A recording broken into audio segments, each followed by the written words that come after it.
Hey, what's up you guys, and welcome to the first watch showdown on this channel. Now, the watch on the left is the reigning champion. It's my Casio Edifice EFV-100D. I have a review of this watch on the channel and I really like it. But recently I acquired another Casio Edifice, this one with a sapphire crystal, that's the watch on the right, the EFR-S107D. Now, there's only room for one Casio Edifice quartz watch in my collection. So today we are going to put these watches head to head. The winner will remain the champion and stay in the collection. The loser will be sold out of the collection. So this is just something fun I wanted to do. I might do it with some other watches in my collection, you know, some of my favorites versus some of the newcomers. We'll see. But before we get into the battle, I just want to remind you that if you're enjoying the content of this channel, please subscribe. And if you like the content of this particular video, go ahead and give it a thumbs up. Alright, so I've prepared a number of categories that the watches will be competing. The winner of each category will receive a star, and the watch with the most stars at the end will be declared the champion. So, I have a review of both of these watches in my channel. Therefore, I'm not going to go into all the specifics of each of the individual categories. I'm just going to kind of highlight why the watch that won the category did so. If you want the full details of these reviews, you can check out their individual reviews in my channel. So, let's start with case. Alright, the first category is case. Now, both of these cases are a combination of brushed and polished surfaces. What I like about the case on the Champion is that the lugs turn down, which makes it very comfortable on the wrist. However, the case on the Challenger is also quite interesting. It's very thin, only about 8.5 millimeters, so that makes it very comfortable. It's also very angular and sleek, and I love what they did with the bezel. It's this polished surface, this brushed surface with these decorative screws that really gives it a royal oak sort of feel. So I actually gave the star to the Challenger. I like that case overall. The next category is the crystal. Now, the reigning champion only has a mineral crystal, while the Challenger watch, kind of its claim to fame, is that it has a sapphire crystal. And anytime I have the choice between sapphire and mineral crystal, I'm going to go with the sapphire. It's just that much harder to scratch, and it's just much more likely that over time the crystal is going to be free from a blemish or something like that if you manage to scuff it. So the star goes to the Challenger.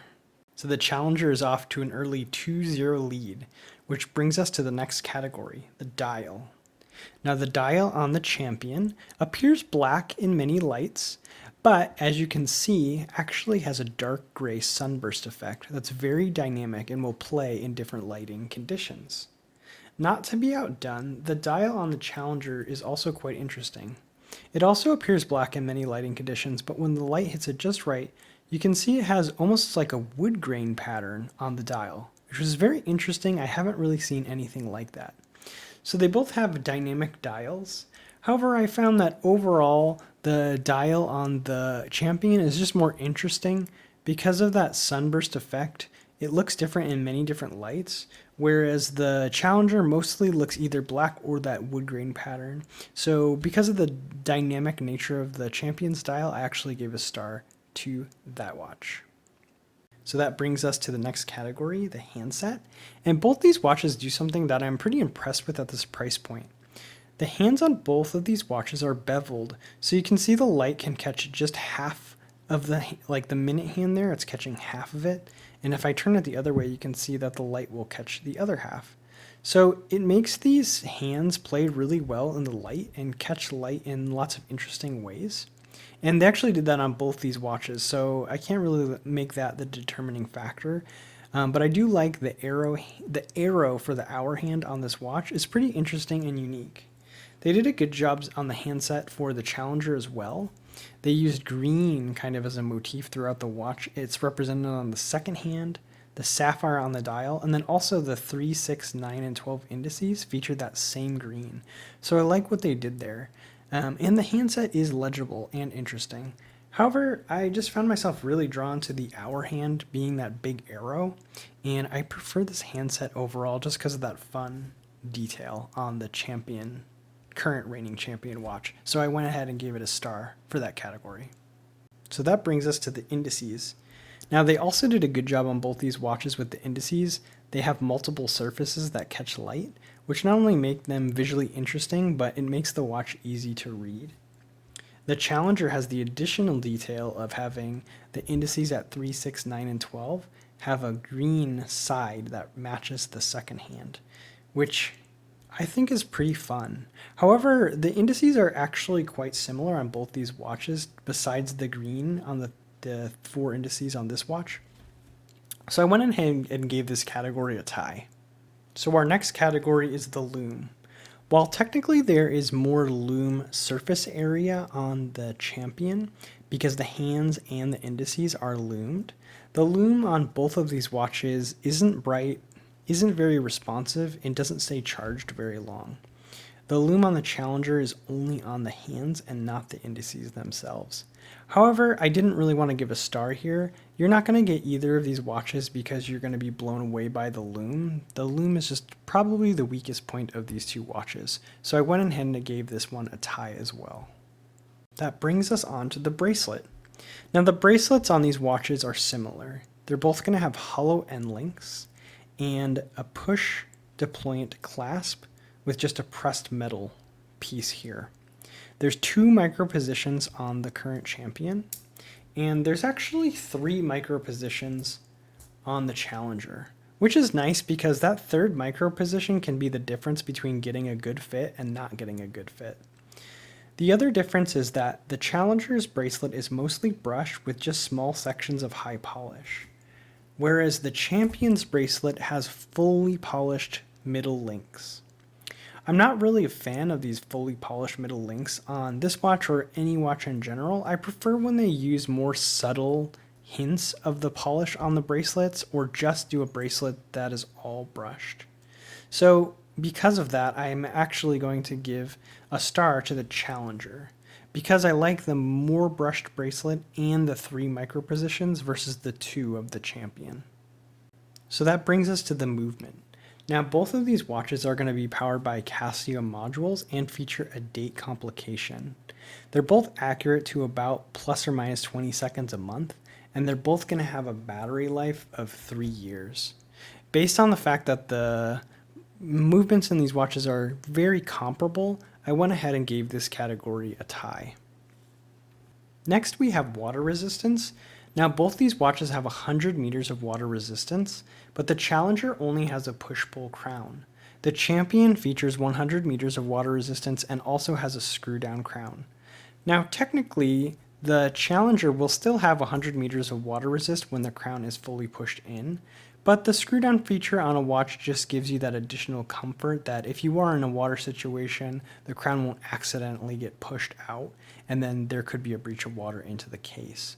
So for me, I technically am not taking these watches like underwater or anything like that, so I went ahead and gave it a tie. I'm pretty ambivalent towards screw-down crowns versus non-screw-down crowns.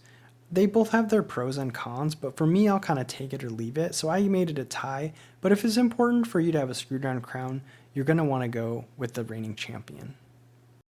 So the last category is just overall. It's just kind of how I feel about the watch overall. And while I really like the Challenger, I had to give the star to the Champion. You know, I've had this as my quartz go-to piece for over a year now, and I still really like it. And when you like a watch that you've had for a long time, it's a sign that you really like the watch for the watch, and you're not just kind of enamored with it because you just got it. There is a real phenomenon in watch collecting of the honeymoon period where a new watch seems to be, you know, the best thing since sliced bread, but then you give it a month or two and the magic starts to fade. Well, the magic has not faded on this Casio, so I went ahead and gave it that overall star. Unfortunately, by giving it that overall star, the total stars was 3-3. So I needed a tiebreaker because I want one of these watches to win. So I decided the best way to do the tiebreaker was to do a wrist shot, and it really comes down to the size on my wrist. So here's the Challenger on my 6 3/4 inch wrist.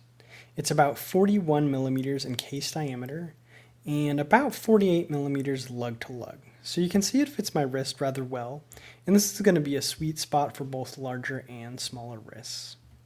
And here's the current Champion on my 6 3/4 inch wrist. While it shares the same 47.5mm lug to lug, it's slightly slimmer with a 40mm case diameter. And overall, for my own personal preference, I just like how this 40mm case looks on my wrist versus the 41mm case.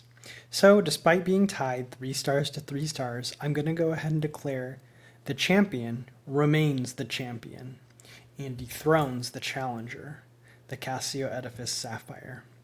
So we will be bidding farewell to the Sapphire Casio Edifice, and we will be looking for a new challenger to try to dethrone the current reigning champion of the Casio Edifice quartz watches in my collection, the EFV-100D. Alright, well I'm going to leave it there. I hope you enjoyed this Showdown challenge. There might be more of these to come in the future, and as always, if you're enjoying this channel, go ahead and subscribe and leave me a comment on what you thought about this Showdown and maybe how we could improve it in the future, or maybe if you have some suggestions. Alright, thanks so much you guys. See you next time.